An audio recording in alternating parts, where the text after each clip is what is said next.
Go on. What was the question? My question for you is, so would you say your passion now is in the business like coaching side of things? Is that why you're doubling down on the long form with YouTube? And is that why you're going to go into the podcast, build more trust, more results around it? Is like, what are you seeing for yourself over the next few years? Okay, so the reason I like business to business is one, I like talking about it. Two, the biggest thing here is, right, when I moved away from coaching, it was 2017. So I'm running a coaching app up until now. I've actually become very far removed from my target client, my avatar. So I'm no longer any good at personal training because it's been so long since I've done it, nearly 10 years. So almost everyone in this room is a better coach than I am. I still run the coaching business. We abandoned it for a year and it still made money. So we're back into it now. Like, it wouldn't die. We tried to kill it. It stayed alive. It's like in a film where they like shoot someone in the head and he gets back up. We're like, what the fuck? So it's been very difficult for me to remain relatable with my perfect client because I've been so far removed from it. Then when I dipped a toe in the B2B business, I was like, oh, this is actually what I've done. Since 2017, I've been running a business and I'm pretty much the sole marketing department of the business. So when you guys ask me questions, it's not something I used to do 10 years ago. It's something I'm doing a lot at the moment. Also, the reason I enjoy this is, one, everything that we're going to talk about today is dopamine related. Like going viral, dopamine. Getting emails, dopamine. Getting sales, dopamine. Like, I'm a junkie. Like, I fucking love it. It wipes me out. But then the second thing is, when I look at the market and the opportunity, like, if I can go from, I would say probably at the moment I'm doing between 2 and 3 million US dollars a year with this business, which is pretty good, right? If I can take that YouTube from 50,000 to 300,000, I'm now thinking, okay, this is generational wealth. With a coaching app, it's pretty difficult. Like, Adam Sullivan cracked it, but he's the exception to the rule. The majority of us for coaching businesses are actually creating lifestyle businesses. And this isn't a bad thing, by the way, right? So I'm going to walk because I feel bad as I answer this. You don't have to, actually, that feels a bit weird. Right.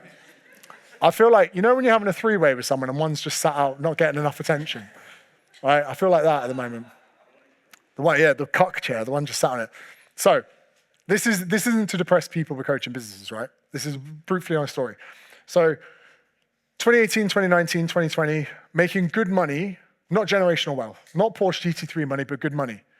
And now I'm making really good money, but I'm kind of looking back to those years of just doing the coaching business and I miss them. Way less stress, way less work, way less staff. Actually, all the way up until 2022, it was just me. So although I was making a quarter of the money, I had a way better life. So coaching businesses for us are amazing lifestyle businesses. You can travel, you can live, you can pay your rent, you can get nice things, but it's only ever going to be a lifestyle business. What you don't want is 60 staff in a coaching business. That's why I'm so big on this brand morphization element of it, because now with Newtonic, it is fucking headaches all the time. $60,000 worth of cans, we got the flavor wrong, and then we had to pay $2,000 to get them destroyed. I'm like, we got to pay money to throw them away. I got a pallet of them sent to me, by the way, down the south coast. They taste a little bit off, but you still have them. Give them for gifting, right? Then, this business mentorship business, although the return on investment, the average customer value, all of those things are so much more, my quality of life has got so much worse. I'm stressed, I'm doing calls in the evening, I'm doing one-to-ones with clients. I put a 10K one-to-one package online. I had to take it offline. I'm still doing the calls now. I took it offline 3 months ago because the ones that like, I got guys doing ayahuasca retreats in Brazil, I got a gym in the UK that I'm helping, and it is sucking the life out of me, right? So the coaching business was a great lifestyle business. I kind of missed the days of it just being a lifestyle business, but now I've got a taste of expensive things. I'm in the valley of death, right? I'm rich enough that I want to fly first class, but I'm poor enough it still hurts, right? So I'm just trying to get out the valley of death. That's really what I'm trying to say here, right? So the coaching businesses are going to be your lifestyle businesses. And you could live a whole life on a lifestyle business, but I'm now going through that valley of death to the other side. So the business mentorship thing for me is, it's about the revenue. It's also about the fact I enjoy it. I can, like, this day to day, for me, I actually enjoy. If I was here talking about macros and calorie deficits, I'll probably top myself. The other thing is now that I'm discovering a love for is jiu-jitsu. And again, like jiu-jitsu for me, I can teach a seminar the whole day and not get exhausted by it. You give me a 1 hour PT session, I'll be fucked. Because I'll have to pretend I'm enjoying it. But it's Right? really interesting, even how you said the maturity in your brand, because I have a 5-year-old son, Harrison, and even seeing like your son and your transition in your life and then business, you're attracting a totally different avatar and like business owners outside of fitness. And I'm just like excited for you, like the way my Thank you. brain is thinking, because I can just see like the brand you've already built and how you can leverage off it the more success you have with your own business. I'm really excited for you. I have pissed a lot of people off at the same time though. Because They're all going to be jealous. So, the mums from Scunthorpe that championed me as a 26-year-old, that might remind them of the son, they go, cunt's got a Porsche now. Like, but they're not the people that I need to be fighting for. Now, the podcast thing, the second part of your question, all it took was one look at Chris Williamson's payslips. And now I've got a podcast.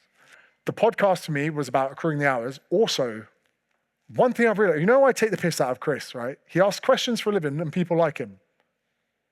Sounds easy. I'm gonna do that. Because, and I said to my manager, I want to go to 2 podcasts a week. He goes, I thought you were too busy. I went, motherfucker, do you understand how difficult a YouTube video is to make?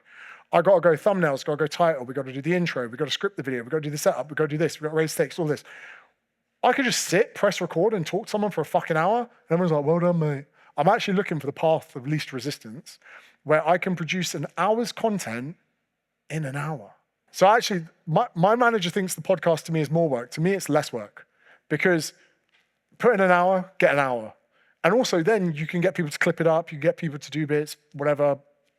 To me, that is another investment strategy where we're gonna get that off the ground. And also it's just huge exposure to get ad reads, but the ad reads are only gonna be for Newtonic, for the TRT deal, and for the business mentorship. Also, that means that rather than making all these business videos, I could potentially just go ask cunts questions for a while, leverage their fame as the podcast gets bigger. Because also, as your podcast gets bigger, you get access to more famous people. More famous people gives you a wider audience. So that's the reason behind it. And also to me, I'm a lazy marketer. I want to find the easiest way to market things. I think the podcast could be that. And if it doesn't, I'll just sell a course on how to start a podcast. And inception, more layers to it.